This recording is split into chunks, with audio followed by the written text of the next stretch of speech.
Hopefully, okay din kayo. Sana nasa mabuting kalagayan din kayo. At salamat sa patuloy na suporta nyo sa akin.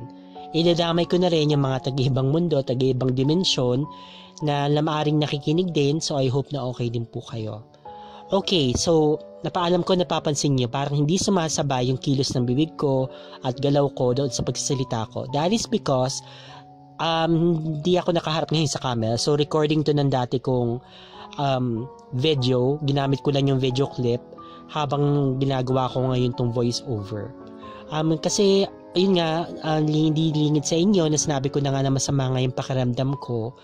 Parang wala akong energy yata na mag-set up pa. Tsaka yun nga, inuubo ako na inuubo. So at least kapag nitong voice over, madali ko siyang may edit.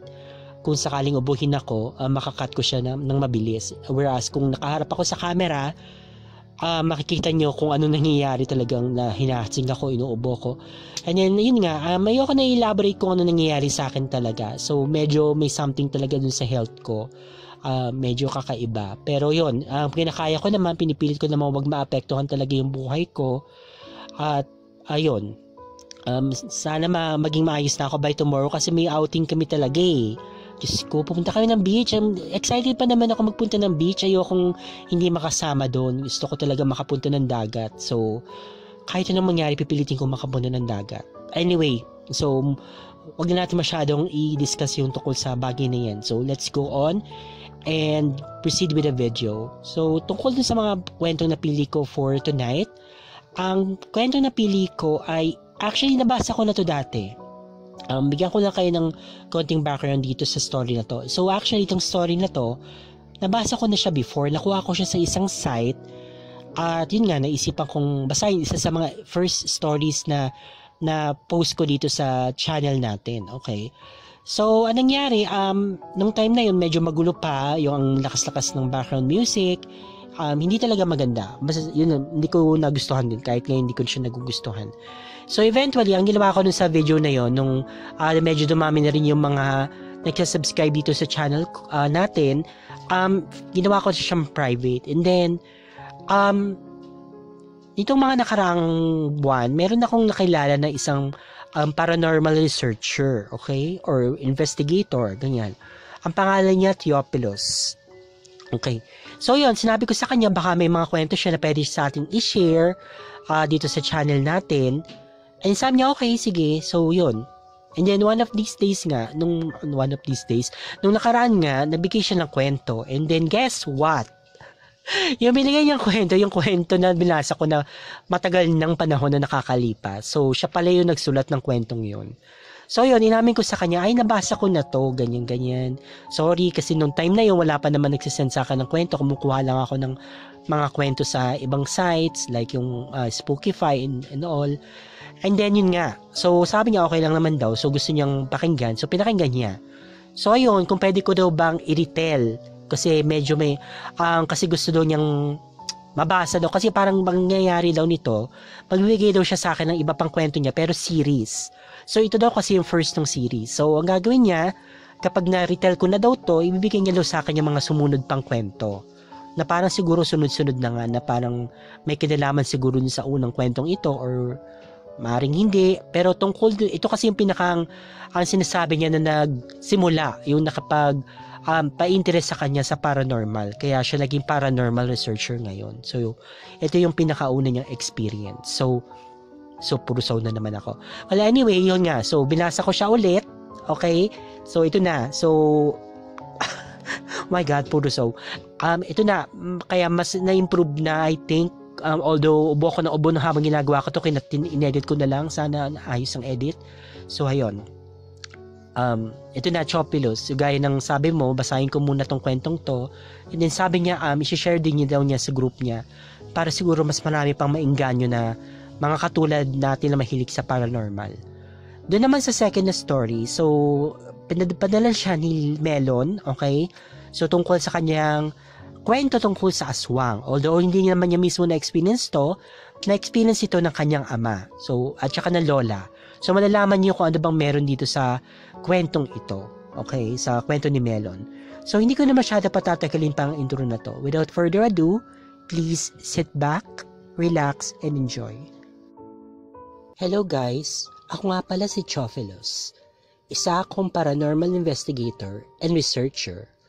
Gusto ko nga pala magpasalamat kay Clark ang rason kung bakit may ganito kagandang channel sa YouTube at sa pagkakataon na ibinigay niya sa akin para may kwento ang karanasan ko sa paranormal. Itong kwento na to ang pinakaugad ng interest ko sa paranormal.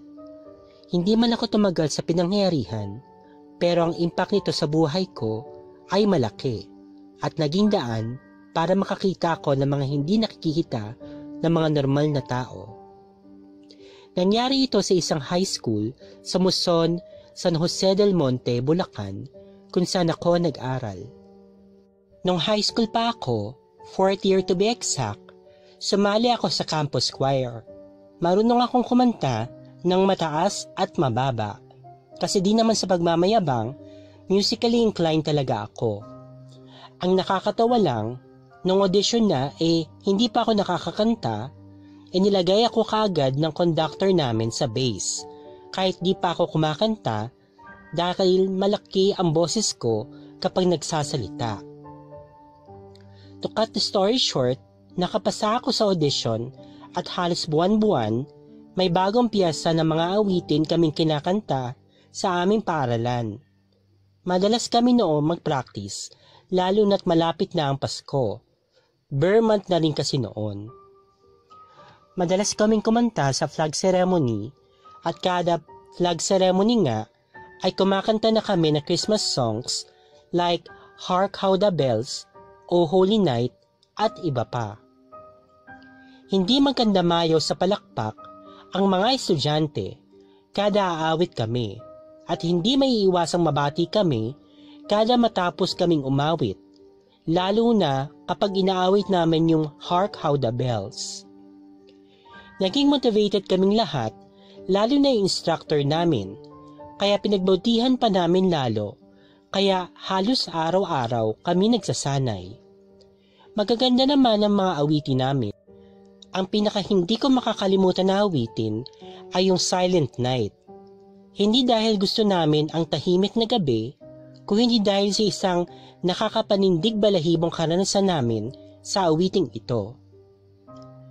Maaga kami pinapasok ng school noong araw na yon ng Lunes dahil nga may flag ceremony. Magsasanay kaming pahapyaw ng mga piyesa kasabay ng awitin din naming isa na Christmas song na first time namin nga awiting sa madla. Sa katunayan nga, nahuli pa ako ng dating. 5:30 AM ang usapan, pero dumating ako ng 6:00. Ang start yata ng flag ceremony noon ay 7 AM or 7:30 AM. So ayun na nga, nalate ako pero dumating ako sa school at nakita kong nasa labas naman sila Rogie at Robbie, yung mga kasama ko sa choir. Naisip ko na baka hindi pa nagsisimula ang pagsasanay. Medyo madilim-dilim pa naman kasi noon. Oy, Rogie! Robbie! Bakit nasa labas kayo? Hindi pa ba nagsisimula? Late ka! Sabat ni Rogie. Nagpapahinga lang kami. Kanina pa kami nagpa-practice eh. Dagdag pa niya. Nabigla kami nakarinig ng tili na makakokwar naming babae sa second floor ng building kung saan kami nagpa-practice. Nagulat kami at dali-daling tumakbo paakyat ng second floor. Nabutan namin sila Jenny Lynn at iba pa na nanginginig sa takot. Tinanong namin sila kung ano bang nangyari. Nakatulala lang sila at hindi nagsasalita. Baka sa mukha nila ang pagkaputla at halata ang panginginig. O Jen, ano ba nangyari? Magsalita nga kayo? Tanong ni Robbie. Titignan nyo. Sabay abot ng cellphone sa amin para ipanood ang nakuha ng video kalahating oras nang nakalipas. Sa video, makikita na nasa loob sila ng training room para sa choir. Conductor namin yung nagvi-video. Tinutok niya kay Robbie ang camera habang pinipindot ang keyboard. Tumitimbre naman si Robbie ng kanyang tenor na boses sa awiting Silent Night. Silent night, holy night, all is calm, all is bright. Habang umaawit si Robbie, ay inikot ng conductor namin ng camera ng cellphone niya sa buong kwarto at makikita ang mga ka-choir namin na nandoon na. Nang bigla niyang napansin ang bintana na basag. Ang bintana ay salamin na karaniwang makikita sa mga classrooms.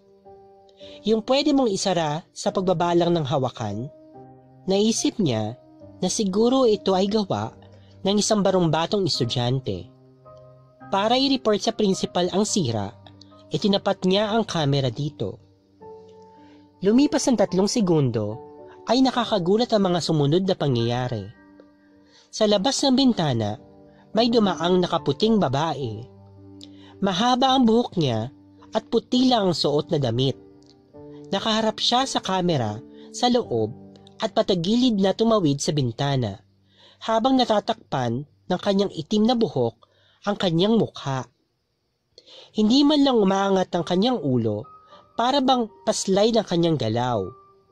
Dahil kung naglalakad siya, dapat sana ay gumagalaw ang ulo niya pataas at pababa. Isa lang ang ibig sabihin nito. Lumulutang siya. Nakatingin siya sa loob ng kwarto. Sa likod ng kanyang buhok, makikita na nanilisik ang kanyang mga mata at 3 segundo bago siya nawala sa kamera. Hindi naman ito kaagad napansin ng conductor namin. Huli na nang napansin niya at agad niya itong pinakita sa aming mga choir members. Pagkakita ko sa video, hindi ako kaagad naniwala. Iniisip ko na baka trip-trip lang nila ito upang takutin kami. Lumingon-lingon ako para hanapin kung may puting palda ba doon. Wala naman akong nakita. Inisip ko na effort ang pagsusuot nun at pagtatanggal kung trip man yun. Sunod nun ay dumiretso ako sa kwartong pinagkitaan. Naghanap ako ng tali at pagsasabitan ng tali para mapalutang ang isang tao, pero sa kasamaang palad, wala akong nakita.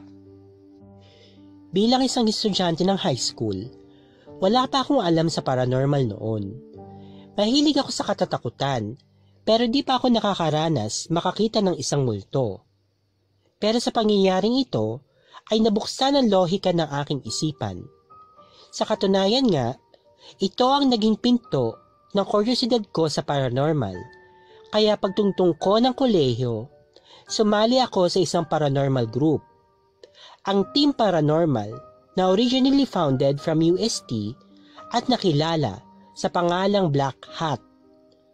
Noong mga oras na yon ay naging mapag-imbestiga ako.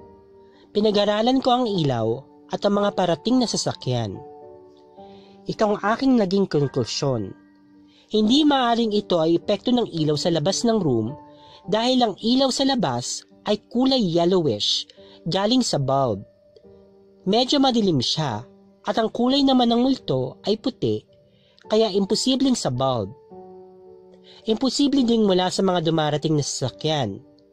Walang na-record na tunog ng sasakyan sa labas at kung meron man, ang ilaw nito ay mahaharangan ng pader ng eskwelahan na magkukos ng refraction imbis na pumasok sa loob.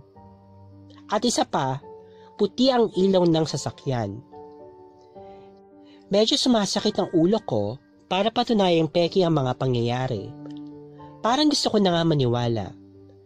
Nagsalita naman si Jenny na bago daw sila mag-practice before 5:30 AM ay tatatlo pa lang silang nandoon.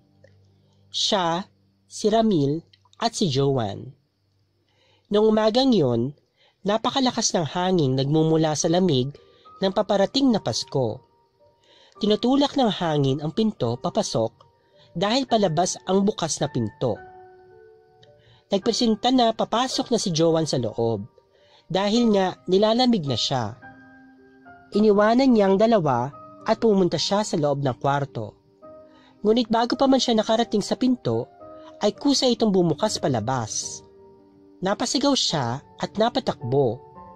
Agad naman lumapit ang dalawa at kinakausap ang nanginginig sa takot na si Joanne. Lumilitaw nga na ang pangyayaring ito ay isang babala na dapat yatang pinakinggan noong una pa lang. Pinakita ng conductor namin ang video sa isang TLE teacher na si Sir Dondi. Natawa lang siya at napasabi na, "Ang galing mo mag-edit, sir ah. In more than 15 minutes na-edit mo yan?"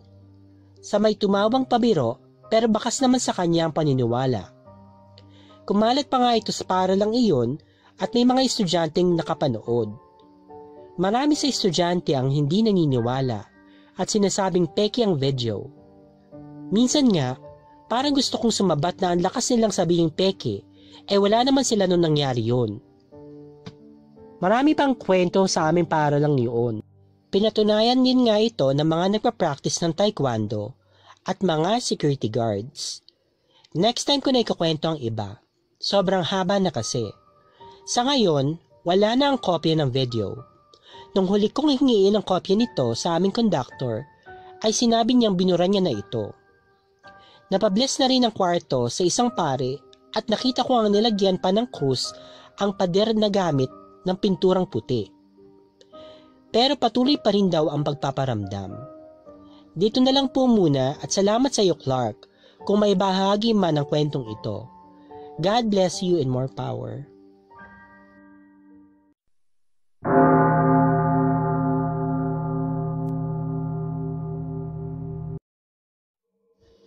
Hello Kuya Clark, magandang gabi sa iyo at sa mga tagapakinig ng programa mo na Dolls and Spooks. Ilang araw din bago ko natapos ang kwentong ito. Wala kasi akong masyadong oras dahil busy ako sa aking trabaho.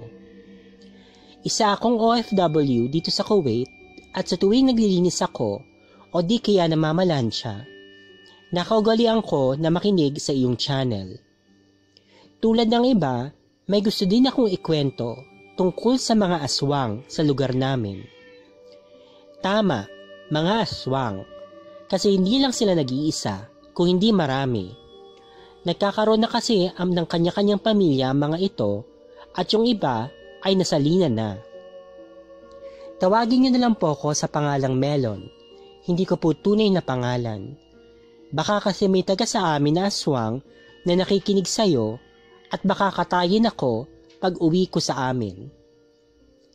Bata pa lang ako, panakot na sa amin ni Papa ang tungkol sa mga aswang. Nakatira kasi kami sa isang hacienda sa Talisay City, Negros Occidental. Pag hacienda po, asahan nyo na puro tubuhan o mga pananim o kaya naman puro nyog. Dun sa amin, puro tubo at halos nasasakupan ng lupa at konti lang ang mga bahay. Sa tapat ng bahay namin, may mag-asawang matanda na napapabalitang aswang nga. Pero dahil sa katandaan, biglang nagkasakit yung matandang lalaki at hindi na lumalabas ng kanyang bahay.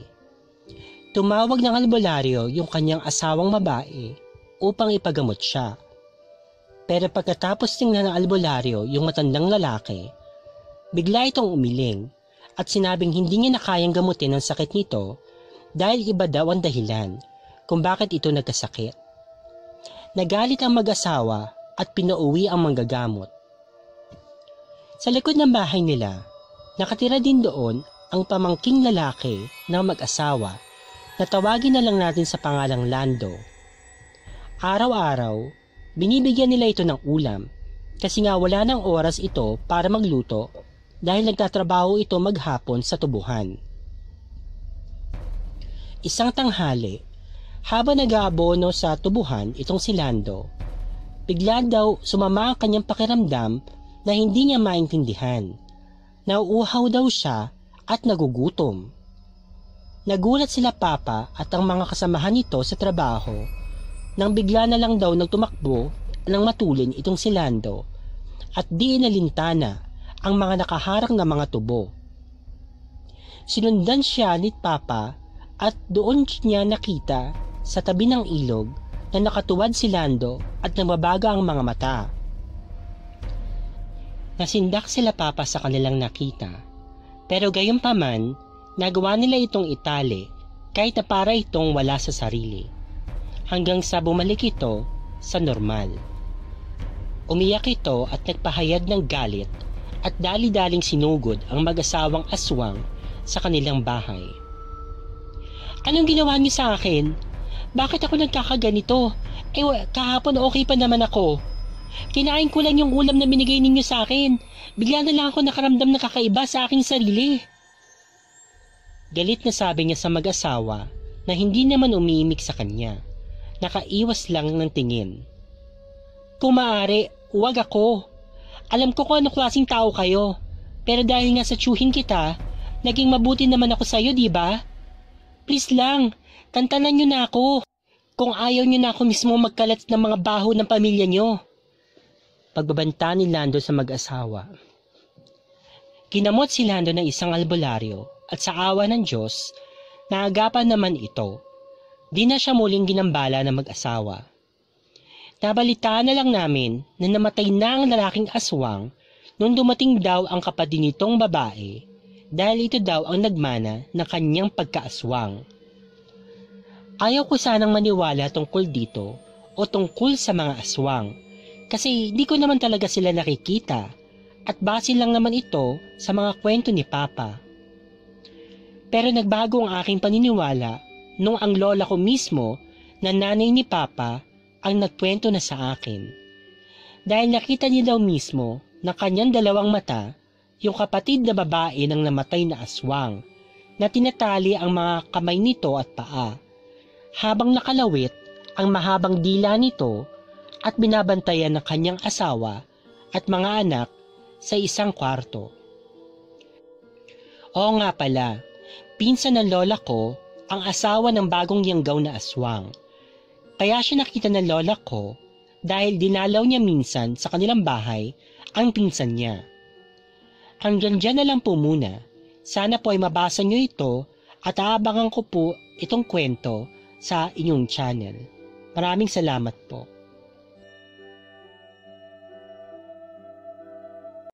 Okay, so yun yung dalawang kwentong napili kong basahin for tonight. So yung una yung kwento nga na pinadala sa atin ni Theophilus. Okay, so nabasa ko na dati.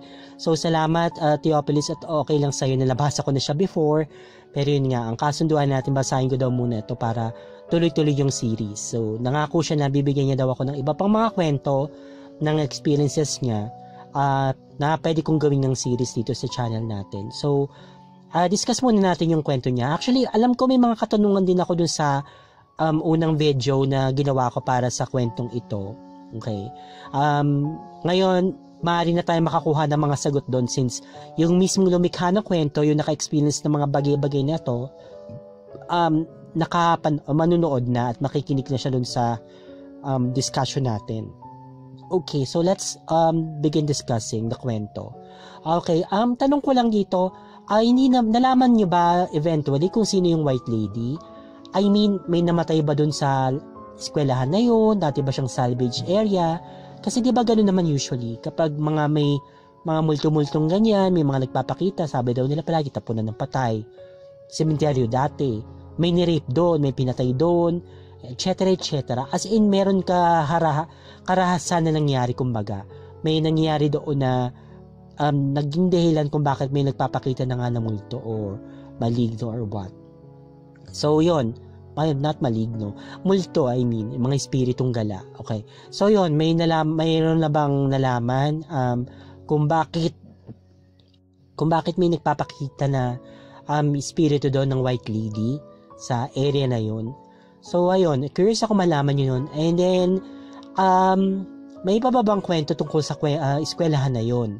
Okay, sabi mo nga kasi, marami rin nagpatotoo na may ganun talaga, and then baka may mga iba pang mga pangyayari. Alam naman natin, usually di ba pag mga ganyan mga eskwelahan is, uso yung mga sapi-sapi. May ganun din ba nangyari na may sinapian din sa eskwelahan, may mga estudyante bang sinapian, or what? So yun yung mga kwento ko actually sa'yo, Theophilus, regarding dun sa kwentong naibahagi mo sa amin. Okay, so salamat sa'yo Theophilus for sharing your story. Mapadako naman tayo dun sa kwentong shinare sa atin ni Melon, okay, yung tungkol sa bagong yanggaw na aswang. Ang masasabi ko lang doon, mabuti lang at nagamot pa kasi may mga kwento rin tayo di bang nakukuha, yung mga nabigay sa atin, na kapag nayanggaw ka na at dapisa na yata yung itlog dun sa loob ng tiyan mo, yung sisiyo, it's too late. Parang hindi ka na talaga magagamot. So, I suppose, magaling-galing itong napunta nilang albularyo and then, at the same time, siguro hindi pa naman late, nag-aagapan pa, kaya hindi naging tuloy ang aswang itong si Lando. Ang pinagtataka ko lang dito talaga sa mag-asawang ito is, bakit naman ganun? Bakit sa pilitan? Alam ko talaga kusang loob yung pagiging aswang eh. Or hindi naman kaya talaga, ang iisip ko kasi, baka hindi naman yun yung aswang na pinapasa from one aswang to another. Kasi alam ko kailangan mong parulunukin yung kulay itim na bato o ganyan. Tapos sasaluhin mo ng bibig mo para maging aswang ka. I think yanggaw lang nila, hindi naman yung tipong, hindi talaga ito yung magiging parang pagsasali ng pagiging aswang. So, yanggaw lang ito. Kumbaga, hindi siya makakapang hawa ng ibang tao. Hindi siya pwedeng maging, hindi siya sa kanya sinalin yung kapangyarihan ng pagiging aswang. Kumbaga, gusto lang talaga siyang hawaan ng mag-asawa na yun. For what purpose, I don't know. Pero ayun, napakasama naman nila. Parang dinadamay pa nila yung kamag-anak nila na alam naman nilang ayaw naman maging aswang. Hindi ko talaga maintindihan, ano ba talaga yung purpose ng pagyayanggaw? Bakit ba gusto nilang dumamay yung pagiging aswang? Gusto ba nila makaganti? Gusto ba nila yung parang tipong, hindi lang ako dapat yung naghihirap, dapat maghihirap din yung ibang tao. Yun, so yung kaya ba sila nangahawa?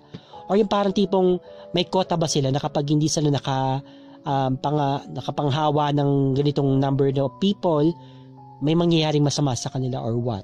So yun, kung may nakakaalam, interesado ako malaman bakit gustong-gustong manghawa ng mga aswang. Ano ba ang purpose nila? Gusto ba nilang dumami lang talaga sila or mayroon pang ibang dahilan kung bakit nila ginagawa yun? Ayun, and then ito naman siguro nahawa lang din tong kapatid kaya tinanggap niya. Kasi kung ako yun, sabi ko nyari meron akong kakilala o kamag-anak, for example, kahit sino pa siya, kahit sabihin na okay, kahit siguro sabihin na magulang ko pa, tapos sabihin sa akin na tanggapin mo na ang pagiging aswang para makapagpahinga na ako. Sabi ko, I'm so sorry. Ayoko maging aswang. Ayoko talaga. Hindi ko po matatanggap yan. Eventually, mamamatay din naman. Alam ko kasi mamamatay din naman siya eventually, pero maghihirap siya. So, siguro medyo tiis-tiis lang muna.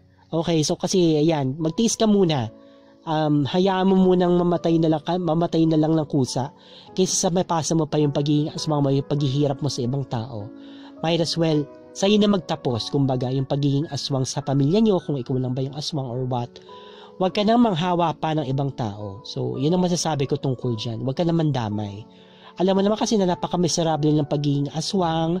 Wala naman ako makitang masyadong benefit sa pagiging parte ng aswang family o ewan ko. Siguro kung masasabi mong benefits yung pagiging malakas. Yung pagkakaroon ng kapangyarihan na makalipad siguro kung gusto mo maging flying dyan o yung maging parang ibon na lumilipad-lipad. Okay, so kung feeling mo enough yun na reason para maging aswang, so I suppose hindi kita masisisi, pero ayos ko, kahit patubuan pa ako ng pakpak at lumipad pa ako kung saan, hindi, ayoko maging aswang, ayoko talaga maging manananggal, ayokong maging maging baboy damo, maging aso. Ayos ko, no, okay. So, yun lang masasabi ko tungkol dyan. So, I don't know. Hindi ko talaga maatim. Baka mas nanaisim ko pa talaga na gaya ng naikwento ko dati, yung si Nora. Uminom na lang siya na parang lason dun sa sisiw sa loob ng tiyan niya. And then, sadly, pati siya nadamay. Pati siya na namatay. Mas kukustuhin ko pa siguro yung kaysa sa maging aswang. Okay. Na napipilitan ka kumain ng tao. Although, may mga mababait naman na aswang na hindi kumakain ng tao, katulad nila Brandon, pero still, mahirap pa rin kasi. Diyos ko. Ayawan ko. Siguro pwede na rin, parang tao kang lobo, di ba? Parang naging ka lang, nakokontrol mo naman yung pagka-transform mo, then pwede ka naman kumain ng animals, pero still, mahirap pa rin kasi. Kayo ba guys? Kung bibigyan kayo ng chance, sige, sabihin na maging aswang, pero katulad nila Brandon, for example, na nagiging aso lang naman sila, hindi naman sila pumapatay ng tao. Kinakain lang din nila mga hayop. Gugustuhin nyo ba? Pero magkakaroon naman kayo ng unusual na strength. Ewan ko kung magiging maganda kayo. Pero hindi naman. Parang hindi naman yata parang vampira na hindi naman siya parang katulad sa vampira na parang magiging maganda ka't bata hanggat nabubuhay ka. O yung pagiging aswang. So, ewan ko. Ano pa bang brando ng mga ibang kung nakikinig ka man Brandon, I mean, ano pa ba yung mga iba pang mga perks sa pagiging aswang? If ever man, may perks talaga na matatawag.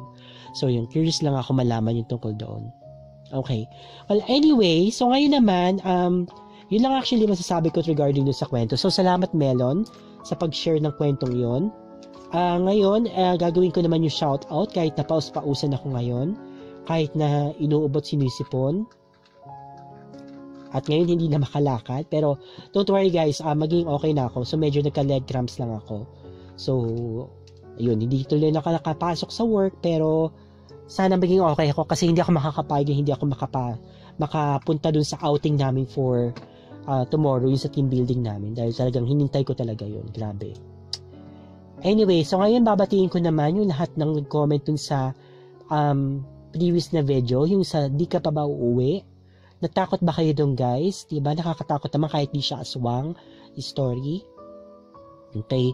So, gusto ko sana magpasalamat at magsabi ng thank you and salamat at thank you. Okay. Mag-thank you at magsabi ng God bless at salamat sa suporta kay Bong Omar, kay Shella, kay Marie Rose Moriguchi, kay Adik Sayo, Yun O, Tameme, Bleeded Heart, Melody Dingding, kay Lisel Berame, Ella Chorba, Maria Georgievic, okay, kay Pinoy Creepypasta. Napapansin ko na nagiging madalas yung pag-comment ni Pinoy Creepypasta sa mga videos, so I really appreciate that. So thank you Pinoy Creepypasta sa panonood ng video. So sana po lahat tayo ng mga content creator ng horror dito sa Pilipinas ay magtulungan po at magbigay ng suporta sa bawat isa.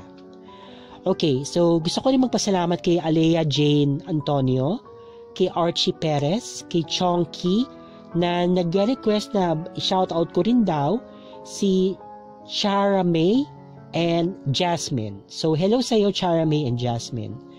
Kay Eugene O, Miraflor Arseno, okay, kay Judy Maxkiming, hello. Kay Stephanie Hermoso, Arlene Bebs Chongson, kay Tots Marie, Jennifer Carlos, Jennifer Abogadie, Jalmer de Makuta, okay, kay Arish Malik, Hailey May, Eleanor Elaine Minguez de Guzman, kay Gilbert Lazarina, and sabi ni Gilbert kung pwede din daw ba siya mag-share na karanasan niya. Most definitely, pwede po. So, pakisend na lang po sa dollsandspooks@gmail.com yung kwento po ninyo. Okay. So, Angel Mohadabo Abonada, hello. Kay Jojo Garche, Arlene Laplana, Mariel Estuesta, Roxanne May Hovero, Mary, Geraldine Rinalda, Evangeline Atnaber, Ben-Hur Ludlum, Loleng, si PB Pongyan. Okay, hello. Hello din kay Nalin Villar, Mark Martinez, Peter Andrew, Celine Altesa, Diane de la Peña, Wilson Recto, na si Ariela Maxine sa totoong buhay, si Roslyn Pama, si Gracia Alejo, Gail Villarreal, si Love Jane, Mahaba Siriwa, at Masarap,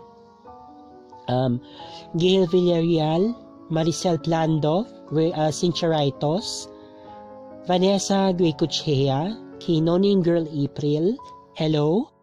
Hello din kay Shalida Andraque, Brian Doniego, Jennifer Amit, Paolo Villaverde, Rose Fetalino, Janice Lawson, Lenny Matsudo, Rads Tampugaw, Karen Brescia, Myron Lingat, Catherine Santillan, Evangeline Atnaber, Lee Christoph Legaspi, Brian Rose, Maria Mel Ingera, Evelyn Pahinago, Miraflor Arseno, Nika May Abeldos, Okay, Cheryl May Cabaron, Waylami, Love Explorer, Jayos Giftmers, Arian Mercado, Marie Rose Moriguchi, Brian Atienza, McCratted Horror Stories, Rowena Alipio, Dang Season, Marife Caberto, June Baluran, Daisy Nislugin, or Nislugis, Nilusgin,